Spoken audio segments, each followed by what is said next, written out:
seeing the rand slightly firmer at almost 0.8%. That's at 11.75, but fairly in line with all emerging markets, which are taking strain as we're seeing a strengthening dollar across the board. The pound to the rand, that's still at 18 rand to the pound, and the euro to the rand, not much change there at 13.15. And that's what the markets look like. But right now, let's turn our focus to our very own shore. South Africa's President Jacob Zuma recently said that black ownership on the JSE stood at 3%, citing the National Empowerment Fund. Setlakalane Molepo, the NEF's Divisional Executive for SME and Rural Development, joins us for more. Thank you so much for making the time to join us.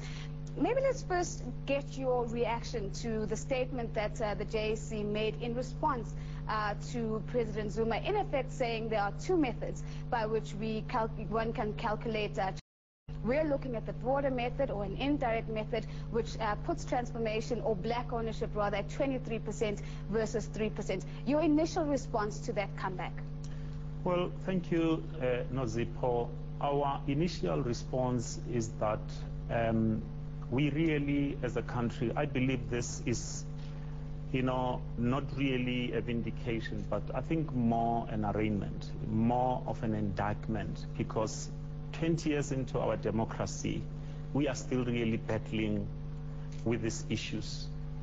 Our view as the National Empowerment Fund is that, ownership is direct, is where, as black people, you have got the ability to go into these institutions, sit on their boards, make sure that you drive the strategic direction of these entities, and making sure that you are able to can really control those.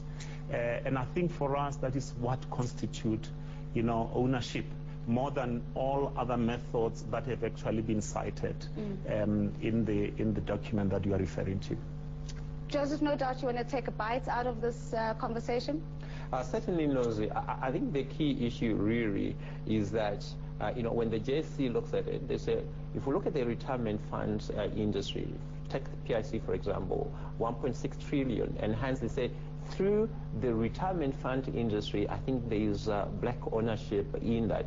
But I certainly agree with you in certain things in terms of obviously board representation and control of cash flows. I think that's where the problem is, because board representation is there. But the issue is that, are we effective as Africans in terms of our input and changing the strategic direction of that?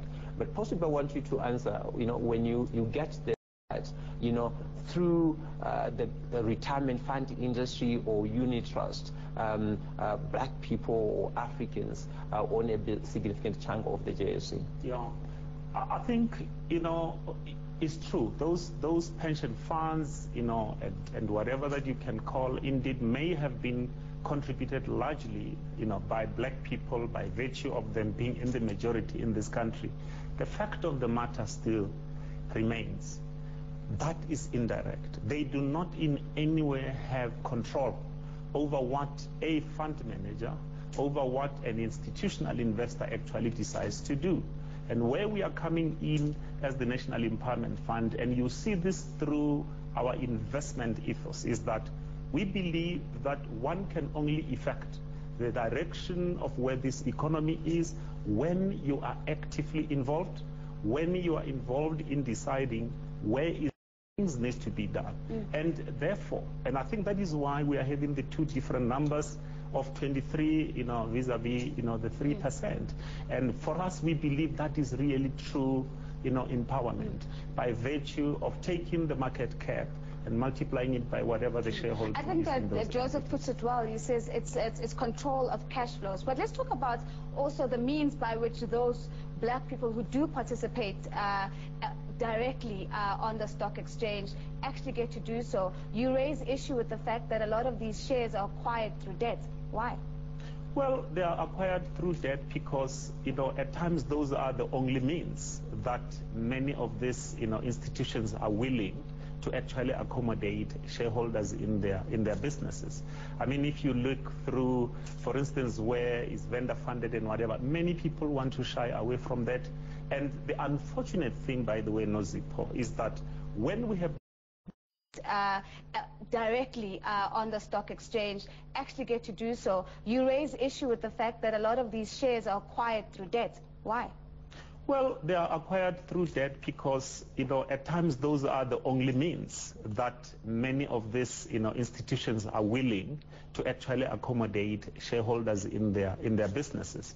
I mean, if you look through, for instance, where is vendor funded and whatever, many people want to shy away from that. And the unfortunate thing, by the way, Nozipho, is that when we have done this, and you have seen it in the mining sector, is that people received their monies up front, put it, in their pocket, and off they went. Through the commodity cycle, we have actually not seen much of those shares vesting, to an extent that the 26% that we would have seen in 2014, as you know very well, has actually not even come anywhere close to being half of that. And I think that is the challenge, because to it, you have to go and repay. And if I bought at a level where, in terms of the cyclicality of the commodities, they were at a high, and all of a sudden there is a dip and there is a crisis, as it happened in 2008 and 2009, you are going to have the challenges that we have actually had. I think what would want the discrepancy between what's reported by the JSE of 23% and I think what is government and the reality of this we'll never know. But it's quite clear that it is massive, and I think they needs to be addressed.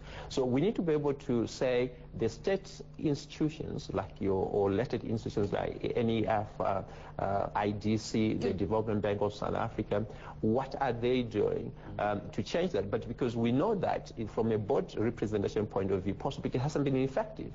But also you have some BE transaction that lapse after a certain period. I think, Joseph, you touched on such an important point, then I want to take it and maybe throw it as a question. There seems to be a gap between these two realities. Yeah, there is a gap. However, I am sitting here to say that when one looks at the codes, of good practice, those were earmarked in ensuring that we can actually have an all-encompassing, BEE in this country. One shouldn't only rely on ownership, even though it is the most important, but you are able to can do a whole lot of other things. If, for instance, you were to look at the reindustrialization in this country, I believe that when one looks at enterprise development and preferential procurement, it is actually able to can address that.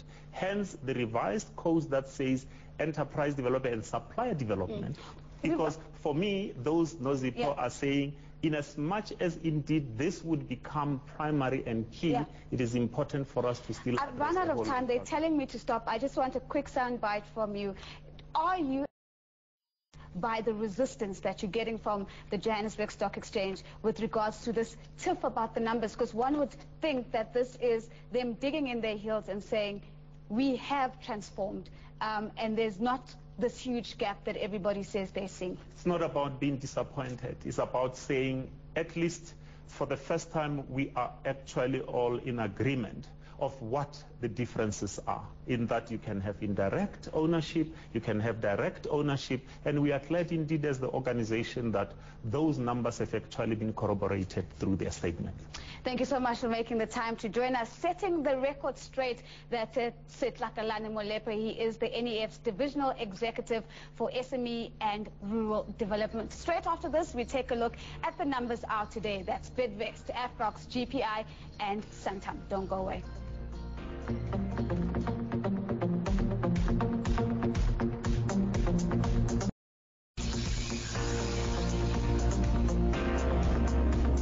Tonight, proudly sponsored by Neotel. Fast broadband, better voice services, and save costs. To switch, email switch@neotel.co.za.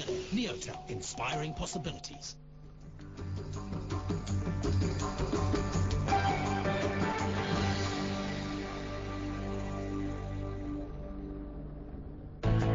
No business is an island. What keeps it alive and running is communication, sending and receiving information, being in touch. We're Neotel. We're at the forefront of telecommunications technology.